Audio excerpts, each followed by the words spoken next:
Hello, everyone. I'm Jeffrey Kerr, back here with Alex Meyer discussing our SAG predictions for this Sunday night. And we've already covered film. Now we'll be on the TV races, which I guess is interesting because I, last year, happened to have won the Gold Derby predictions contest for this TV categories at SAG. I believe other people got the same highest amount of predictions right, but I just had the highest score in predicting them. Yeah, I mean, were you as shocked as I was? Because I didn't think either of us would get high points at all. Yeah, I was surprised at how well I was doing. Like, I remember as I was watching the winners unveil, like, I believe comedy actor was the first TV award presented on the telecast, and I got that wrong. But however, every other TV category that was presented after, I was surprised to say, wow, I wonder how I'm gonna do by the end. Like, I mean, I know there was one category you and I had disagreement on, which I ended up being right about, which was actor in a limited series movie, which I correctly forecasted Bryan Cranston to win for All the Way. Well, I believe you predicted Courtney B. Vance to win for People versus O.J. Simpson. While I knew that was possible, the fact that he's in this category of the supporting player Sterling K. Brown, who now they might have, I've just had the feeling they might cancel each other out, especially if Sterling might get his fair share of votes since he was also nominated on TV drama for This Is Us. Yeah, I mean, that probably is what happened. Mm-hmm. I just assumed that Courtney B. Vance would win just because People versus O.J. Simpson was such a cultural phenomenon. I just thought it would be too impossible for voters to resist. Mm-hmm. Yeah. So anyway, now I don't know if I'll be doing as well this year, but I'm sure you'll those who are probably watching this and aware of my track record with last year, you'll probably want to steal my predictions, but we shall see because we're under different circumstances. So let's start with outstanding performance by ensemble in a drama series. The nominees are The Crown, Game of Thrones, The Handmaid's Tale, Stranger Things, This Is Us. So, what are your rankings? I have The Handmaid's Tale in first place, Stranger Things in second, This Is Us in third, Game of Thrones in fourth, and The Crown in fifth. Of those same five exact rankings, yeah, I think given all the momentum Handmaid's Tale has been building, not only for the Emmys, but the Golden Globes, and I believe Critics' Choice as well. Yep. Yeah, I think it's probably a safe bet to predict, though. Then again, Stranger Things did win this category last year, which was the other category I got wrong. I believe I predicted Game of Thrones to win. I know I predicted it to win. I thought with Downton Abbey finally out of the picture, Game of Thrones would finally have a chance to win. Well, yeah. But I guess, I believe it was Daniel Montgomery who said the SAG voters like ensemble casts that actually work together, whereas in Game of Thrones, I know you have a lot of characters who never interact with each other. Mm-hmm, yeah, so that's my reasoning for having Stranger Things in second place, especially given the epic speech David Harbour gave when the whole cast got up on stage. So who knows if that'll play into voters if they want to vote for Stranger Things. And I have This Is Us in third, given that that's an ensemble piece where a lot of the characters interact. And I guess Game of Thrones slightly higher because that's the bigger cast, where The Crown this year has 5 people nominated for the ensemble. Mm. And we could potentially see a repeat here of Stranger Things because we know how much the SAG voters love repeats for ensembles because we've seen Downton Abbey win several times, and then like on the comedy side we've had like Modern Family and Orange is the New Black always repeat. But I think The Handmaid's Tale has a very strong chance, not just because of its previous wins at the Emmys and the Golden Globes and the Critics' Choice, but also it feels very relevant because it's about women who are being oppressed by the government in a futuristic society, and a lot of people have been drawing parallels of the story there to Donald Trump being president and how many women fear what he may do to their lives with him in office. Oh and of yes, course, but and of oh, course, sorry. and of course, it's also based on an iconic book from the 1980s by Margaret Atwood, who's like one of the most famous feminist fiction authors in the world. Well, yes, and I should also point. And Oh, I'm oh yeah, sorry. and I was about to also get to the my last point, which I'm assuming you were probably going to add on.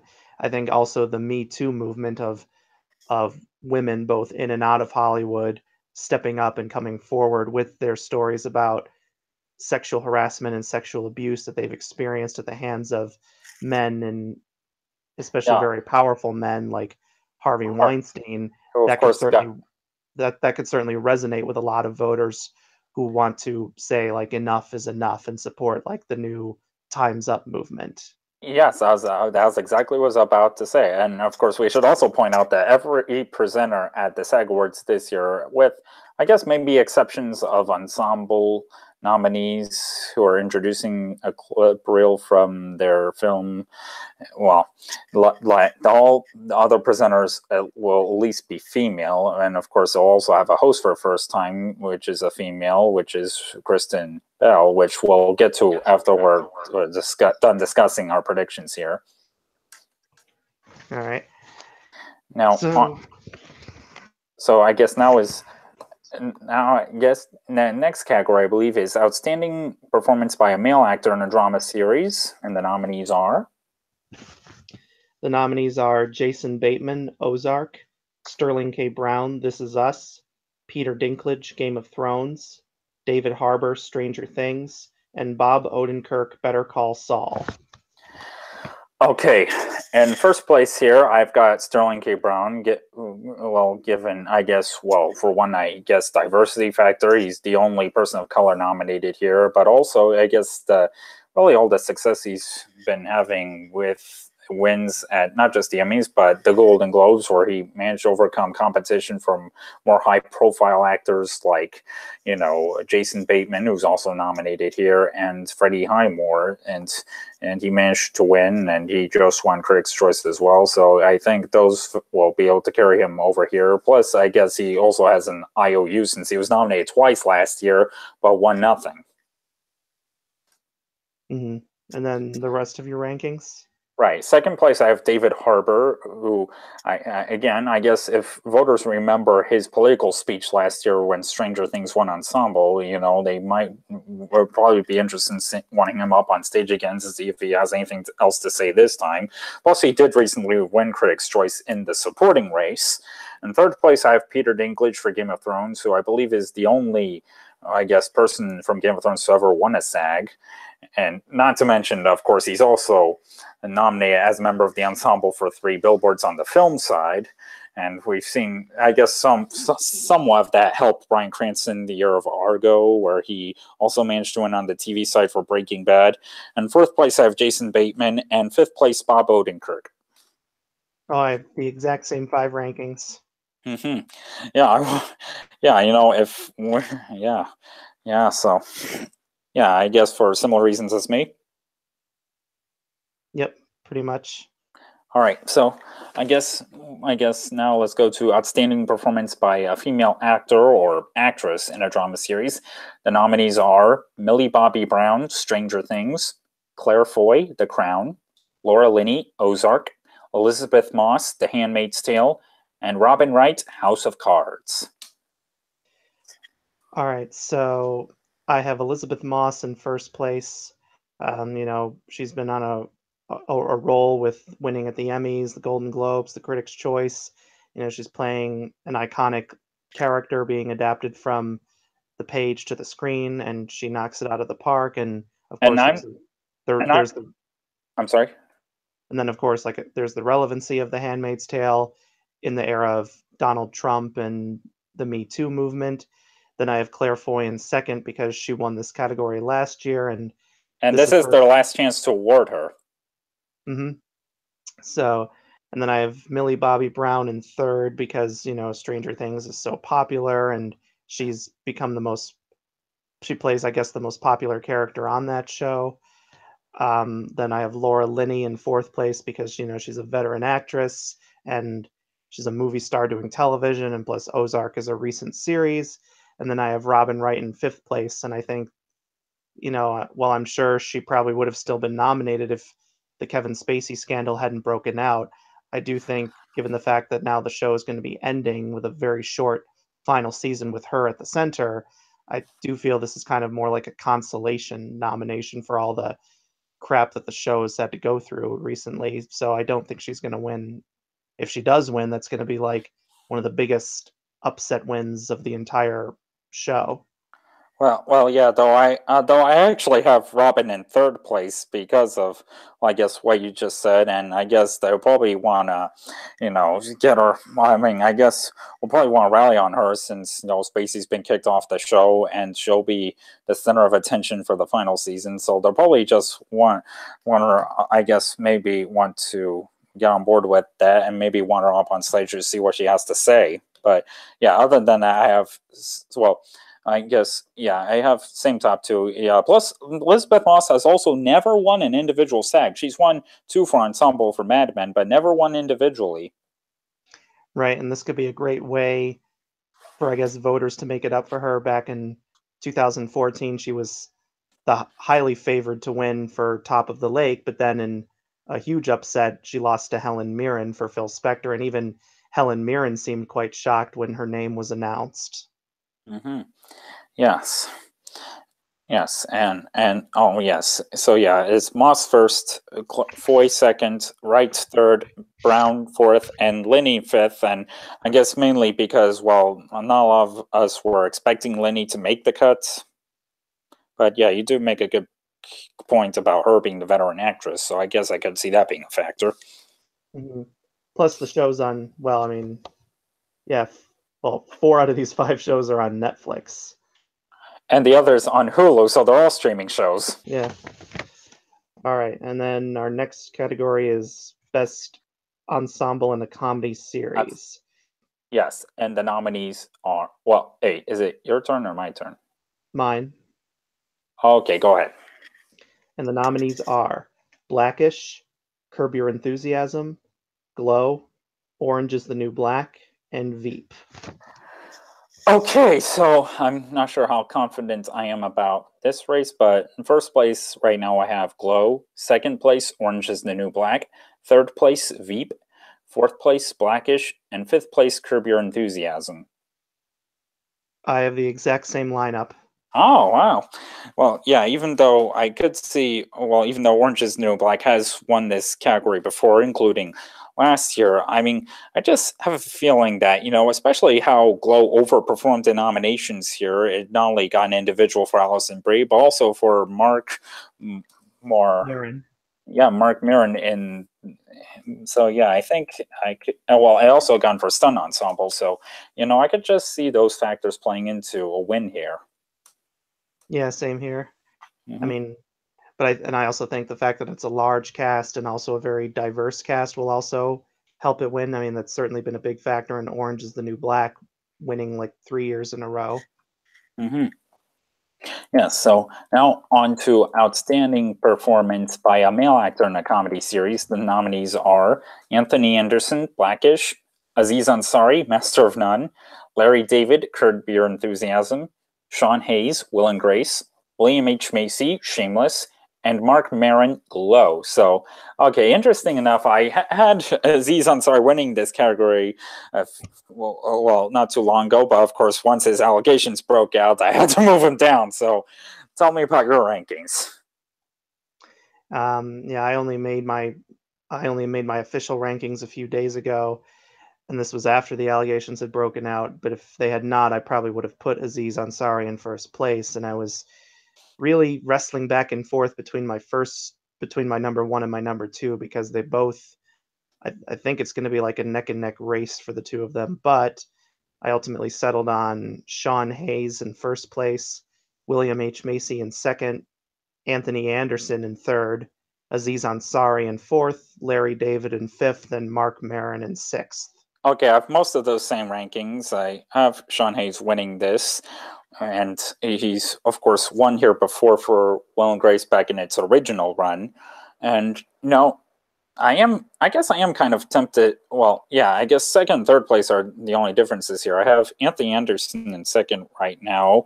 I guess also given how Blackish is also up for ensemble, but well, I mean, which helps. But then again, William H. Macy did pull an upset in this category last year, and he, of course, when he got up on stage, he mentioned he was just as surprised as we are.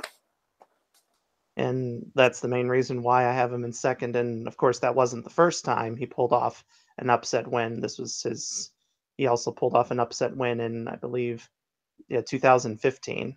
Hmm. Yeah. So, Yeah, yeah. I guess. because I'm sorry.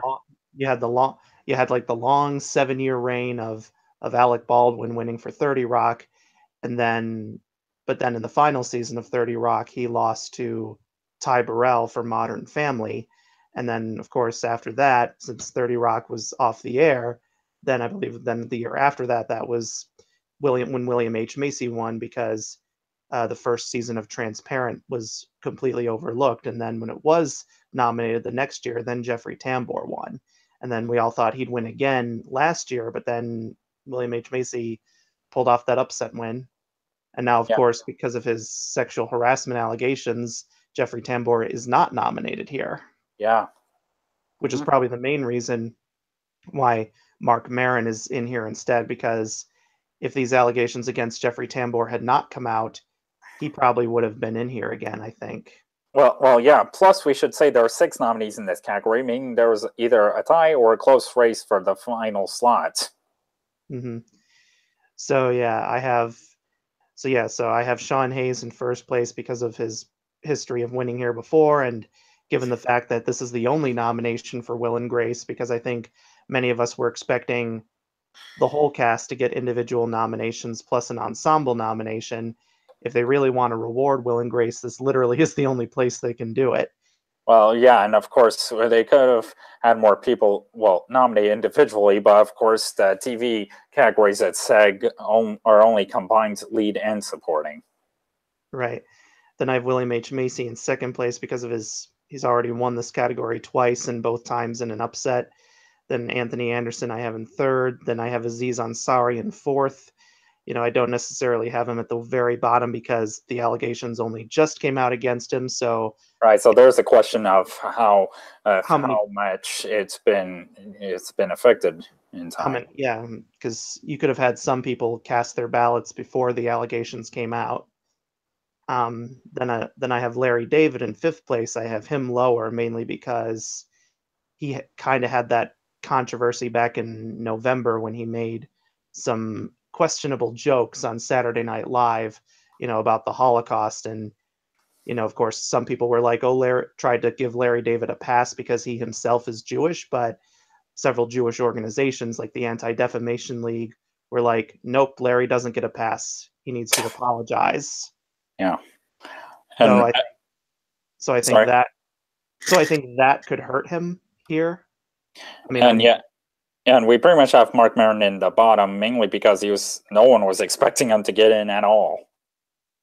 but he did also get in at the Critics' Choice Awards, so that could certainly be a good sign for him when it's Emmy time Mm-hmm. this year. True. Yeah. So, yeah.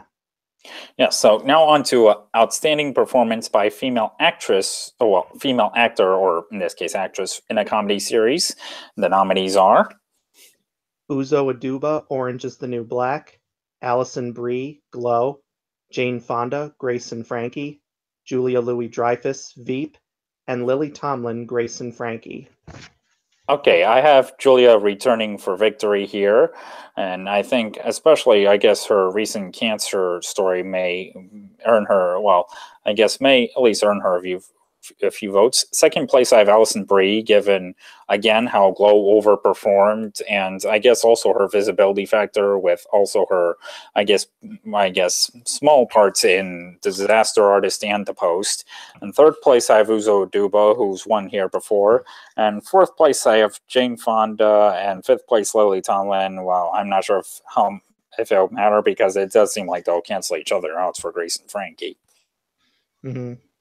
I have the same first two, but then I have Lily Tomlin in third, Jane Fonda in fourth, and Uzo Aduba in fifth. Oh, okay. So how come? Well, I guess because in Grace and Frankie, from what I've read of the previous season, they go into business together, making vibrators for elderly women who have like arthritis and things like that. So I can see like a lot of, I can see, and that given the fact that they're icons, I can see a lot of voters, particularly older female voters, who are like who see this as like a positive example of female empowerment, want to rally behind one of the two of them for that reason, you know. Hmm. Yeah, that's So, good. and Good plus, point. since Uzo Aduba has already won two individual awards and three ensemble awards, they may feel she already has enough trophies on her mantle at home. Well, yes, but then again, if she wins again here, it's probably, as Sally Field would say, when they like you, they really like you. Yeah, I'll admit this was one of the categories where I got quite a lot of my predictions wrong. I believe I predicted both. I think I got three of the five. I think I predicted. I'd have to go back and check, but I'm pretty sure I predicted Julia and Allison and Lily. I don't remember if I predicted Jane or Uzo.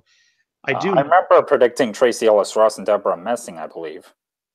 Yeah, that's what I was. I had. Yeah, I had predicted both of them would be nominated. I assume, but I didn't think they would nominate both Lily Tomlin and Jane Fonda again. But I guess Well, you know, this is the actors branch, so they're voting on their peers. right? But I guess if they like you, they really like you because the TV side of the SAG Awards is a lot like the Emmys, where the same people always get nominated every year until the show is no longer on the air. Hmm.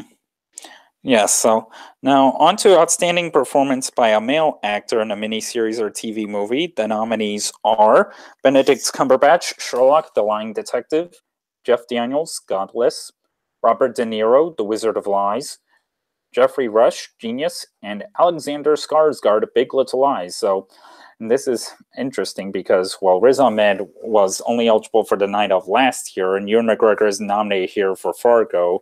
So what are your rankings? Do you have Alexander Skarsgård repeating here or someone else entirely?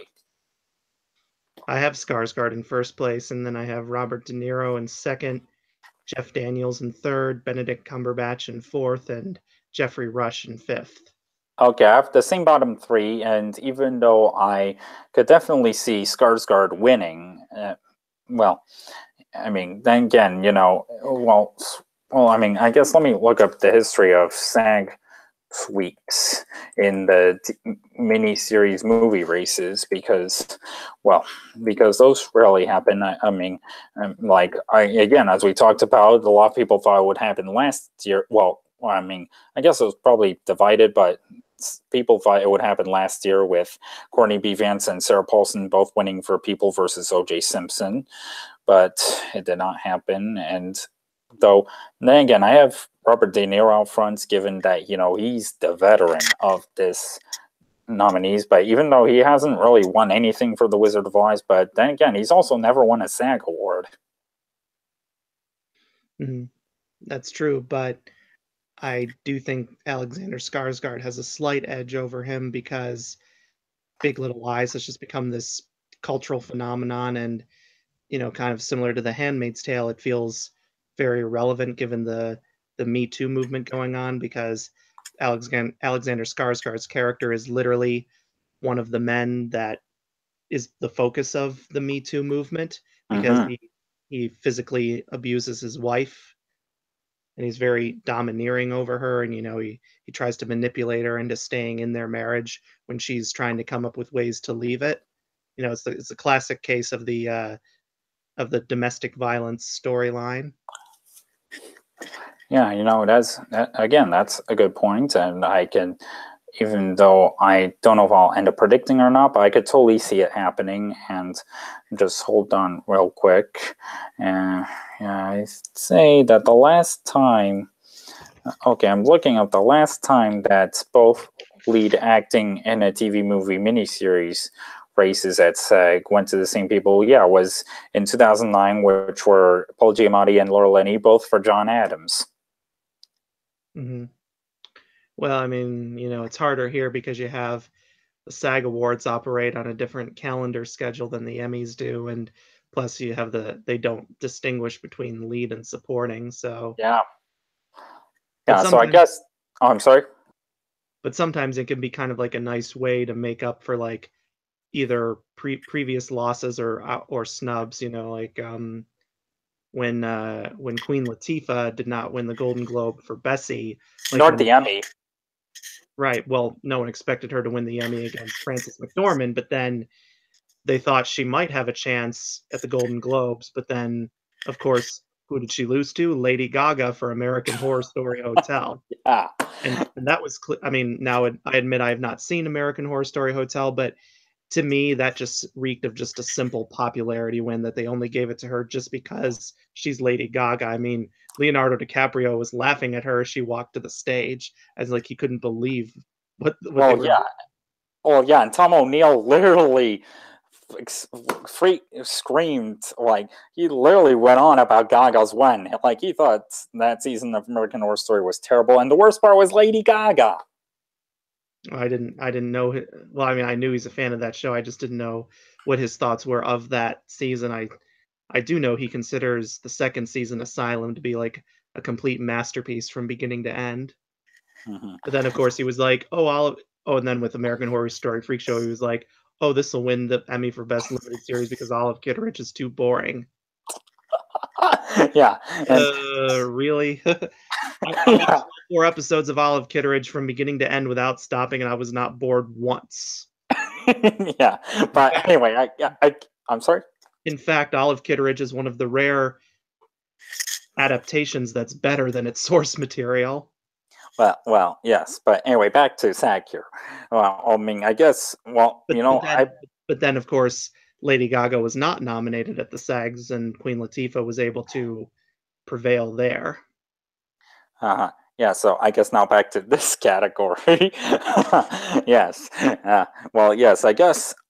I believe Skarsgård is the only supporting performance nominated here. I mean, Jeffrey Rush is well. I mean, granted, he's probably out of the running given his allegations, even though it didn't really. Well, and who knows how much people were took note of his allegations around the time nomination voting was ending, but still. I mean, I guess Skarsgård is probably the only pure supporting performance in here, so that could probably give him an edge. Well, I mean, plus Big Little Lies is 7 episodes, so and he's in every one of them, so Hmm. he's got 7 hours worth of material there. Hmm. Yeah, so I guess now on to uh, outstanding performance by a female actor or actress in a miniseries or TV movie. The nominees are. Laura Dern, Big Little Lies, Nicole Kidman, Big Little Lies, Jessica Lange, Feud, Betty and Joan, Susan Sarandon, Feud, Betty and Joan, and Reese Witherspoon, Big Little Lies. Okay, here are my rankings. In first place, I have Nicole Kidman for Big Little Lies, and plus she's also never won a SAG award, but I think this year will likely change that. Second place, Jessica Lange, Feud, and third place, Laura Dern. And fourth place, Susan Sarandon, and fifth place, Reese Witherspoon. All right, wow, I got a whole different lineup there. I have Nicole Kidman in first place, then I have Laura Dern in second, Jessica Lange in third, Reese Witherspoon in fourth, and Susan Sarandon in fifth. Hmm. Okay. Well, yeah, I guess whenever there's multiple nominees from the same projects nominated, I usually like to, I guess, spread it out a little, and that way, in case of vote splitting. But then again, you got three people from Big Little Lies and two people from Feud, and which basically Joan Crawford and Betty Davis at it again one last time. Yeah. I mean, I think Nicole Kidman easily wins this. I can see her. I mean, obviously, we don't know what the vote total is in terms of how many votes they each receive, but I wouldn't be surprised if she's like far out front than all the rest of the women in this Well, category. yeah, well, yeah, but of course, since this is combined both lead and supporting, this is the only place where she's up against Laura Dern, who was also on a winning streak. But yeah, I'd say Kidman is slightly out front, and Well, it's Laura Dern's winning streak and just her overall visibility of as an actress recently that I have her in here because And not only did she have this, but she had several movies this past year. She had Star Include. Wars: The Last Jedi, of course, and then she had a small role in Downsizing, and then she also had a significant role as Woody Harrelson's ex-wife in an independent movie called Wilson. Very Hmm. underrated movie. That's a movie where I don't understand why it has the low Rotten Tomatoes score it has. It has like a 46% last time I checked, and having seen the movie myself, I can say that that's way too low. Yeah, yeah. So yeah, I guess. Well, I guess. I guess it. I guess it probably. Well, I'm not sure if it's really likely who could cancel.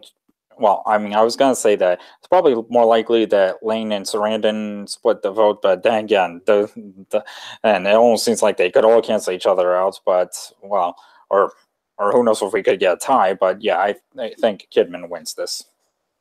Hmm. Yeah, Yeah. So I think it's pretty much pick her, and then it doesn't matter how you rank the other four. yeah.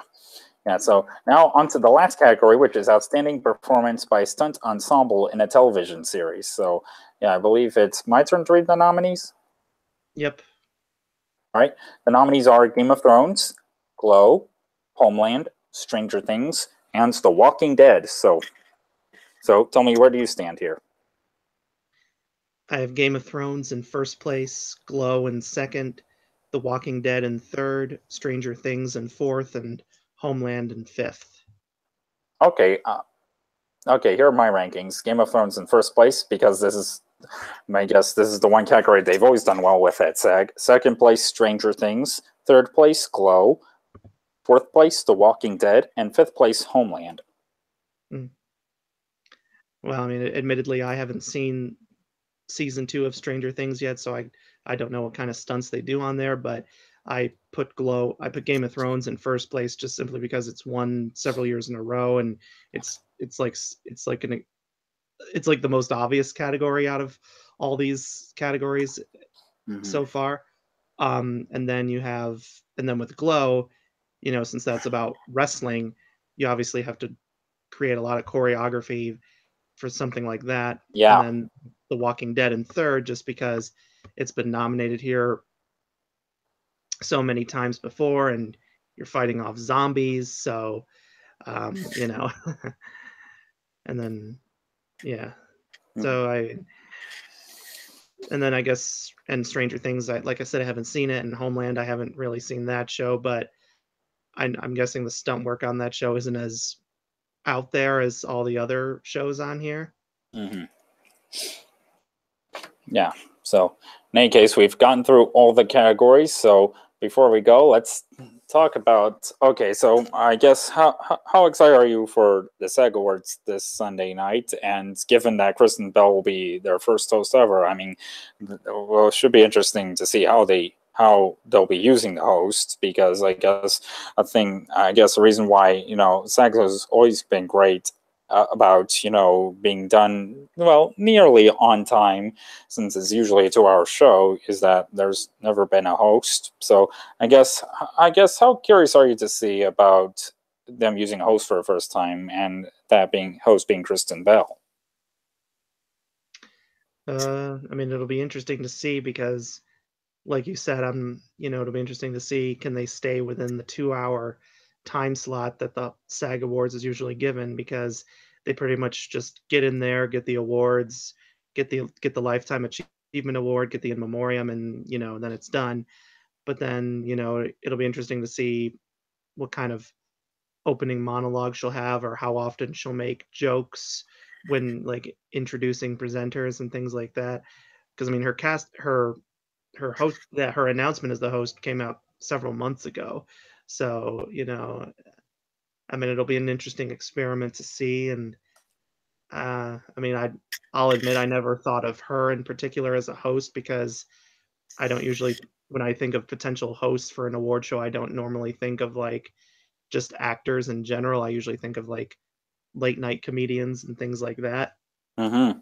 So, I mean, I know she's been in comedies before, and I know she has her critically acclaimed role on The Good Place right now, but And she, Oh, of course, also sings, so I don't know if they'll be using her vocal skills on the telecast, but we shall see.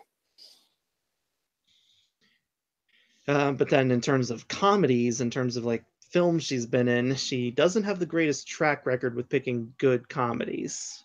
Hmm. Like she was in The Boss with Melissa McCarthy, and oh dear God, that movie was awful. She was like the biggest pushover ever. I mean, she just lets Melissa McCarthy dominate dominate her, walk all over her, and basically she lets herself be treated like a slave by Melissa McCarthy's character. She's like, Claire, do this, Claire, do that. Claire, you gotta change your wardrobe because you look stupid. It's like, oh, and the boss is just so annoying because Melissa McCarthy in that movie, she's just playing one of those, like, she plays really funny characters, but then she plays these really crass, annoying characters who you should not feel sympathy for, but the movie will try to manipulate you into feeling sympathetic for her anyway, which is exactly the same thing they did with Identity Thief, and I could not stand that movie either. Well, in any case, it should be interesting to see. And everyone, I hope you enjoyed watching our discussions here. And, well, I guess best of luck to you all on making your predictions. All right, and then we'll see you tomorrow for our predictions on the Oscar nominations. That's right. So take care, everyone.